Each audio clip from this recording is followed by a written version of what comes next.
السلام عليكم، مرحبا بكم في قناة عالم بيش. تنتمنى تكونوا كلكم بخير وعلى خير. اليوم جيت نشارك معكم هذا الطبق كيديروه الناس في الحال بارد، كيتسمى سخينة. هو طبق يهودي كانوا كيديروه اليهود.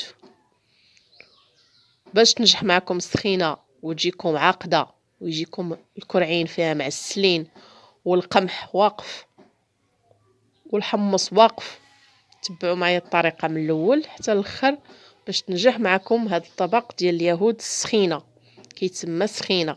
خليكم مع المقادير والطريقه ديال التحضير. بالنسبه للمقادير ديال هذه السخينه غادي نحتاجوا فيها الكرعين. كاين اللي كيدير اللحم ماشي مشكل، انا عندي هنا كراعه ديال البقري قسمتها على جوج على حساب الاشخاص، حنا غير جوج الاشخاص. عندنا هنا القمح مفلق رقدته في الليل كامل ديال بالماء. عندنا 3 البطاطات، عندنا الحمص، عندنا واحد الربصه ديال المعدنوس، واحد الراس ديال الثومه، واحد شويه ديال البصله مشل دقيق، عندنا الزبيب، وعندنا واحد الكاس مع مرش ديال الزيت بلدي ورومي، عندنا ثومه محكوكه، عندنا 3 البيضات. بالنسبه للعطريه عندنا الخرقوم، عود ديال القرفه، تحميره، الكمون، القزبر اليابس، شويه د المروزيه، الملحه، سكينجبير، البزار وشويه د القرفه. هاد العطريه غادي نديروها في الكرعين حتى يطيبوا مزيان، وغنديروا شويه منها في القمح هو والزبيب باش يتنسم حتى هو يجينا فيه نفس المذاق. وما تنساوش الزعفران. غناخذوا الطنجره غنطيبوا فيها الكرعين. غنديروا الكرعين، انا سبق ليا وشاركت معكم الكرعين ديال الغنمي عادي، الطبخ عادي الطياب ديالهم كيف ما هادو حتى هما. غنديروهم يطيبوا حتى يطيبوا مزيان. غادي نزيدوا عليهم هذيك البصيله والعطريه والزيت ونغليو ونسدو، ونزيدوا عليهم الثومه حكه. الثومه ضروري كتبغي هاد السخينه الثومه بزاف. وعندنا الزيت، وغنديروا العطريه ونشعلوا عليها طيب صافي. بعد ما بدا تيتقلى لينا غادي نضيفوا الماء ونديروا هذاك شويه ديال الزعفران ونسدوا على الكرعين ديالنا حتى يطيبوا مزيان. بالنسبه للعطريه غادي نحتاجوا لواحد اللي غادي نديروه في القمح، غنحتاجوا لواحد العود ديال القرفه، ملحه، سكينجبير، تحميره، الابزار، الخرقوم، القرفه، شويه شويه باش يتنسم. غادي نسموه، غنعملوه بحال هكا، نخلطوه مع الزبيب اللي ديجا رقدناه حتى هو شويه في الماء. غادي نخلطوه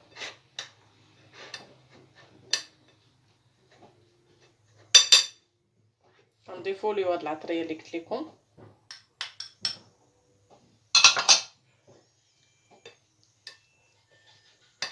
باش يجي ملسم شويه هو هاد القمح اللي بيتناه في الليل كامل مرقد في الماء، باش يجينا ساهل منين يطيب لينا الداخل.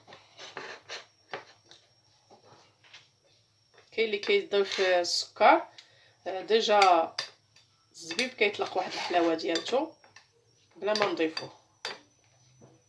كاين اللي كيدير اللوبيا، كل واحد شنو كيفضل. غناخذوا هاد الفاصمه ستيريليزي، كنجيبوها كنديروا كموسات بحال هاد الشكل.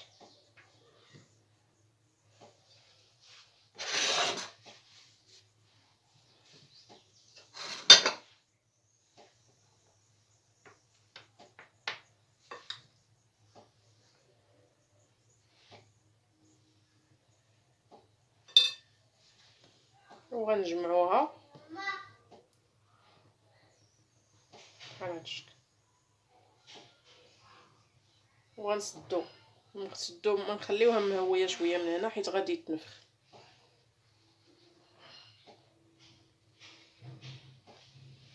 بحال هاد الشكل. نفس الشيء غنديروا الحمص.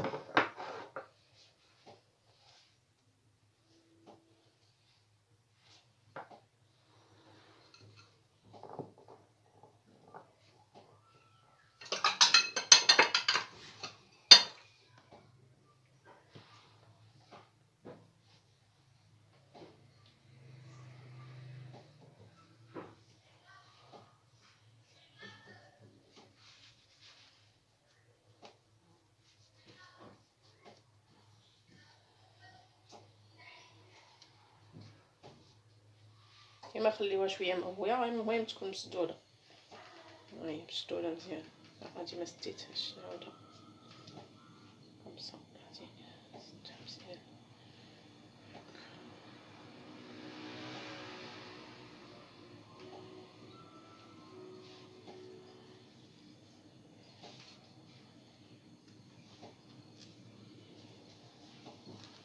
بعد ما طابوا لينا الكرعين غادي نضيفوا الكموسات ديال الحمص والكموسه ديال القمح، وغادي نضيفوا طاطا من هنا بحال هاد الشكل، وغنضيفوا الثومه من الفوق،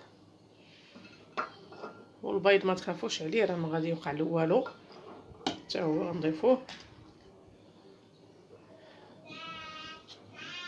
من الاحسن نضيفوه بحال هكا باش ماشي نسلقوه ونحطوه، حيت البيض ملي نديروا له ديك الطريقه غادي يدخل له ديك المرقه ديالو كيجي بنين.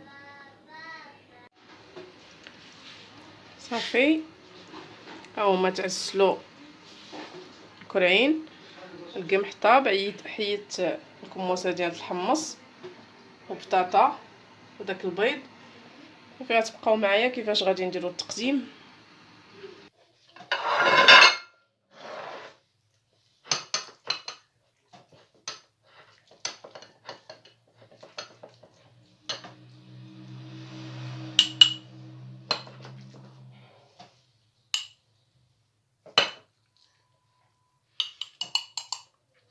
شوفوا معايا كيف جات روعه.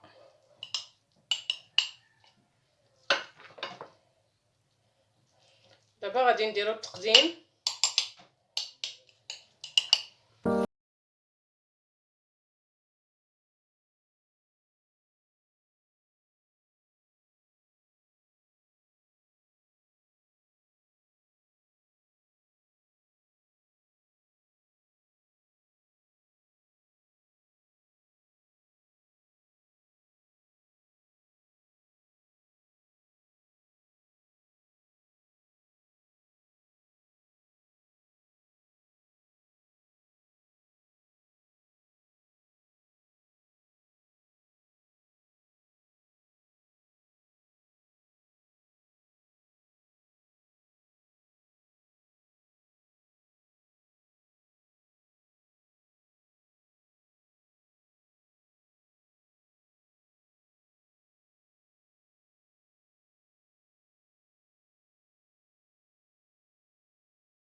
صافي هذا هو الشكل النهائي ديال الطبق.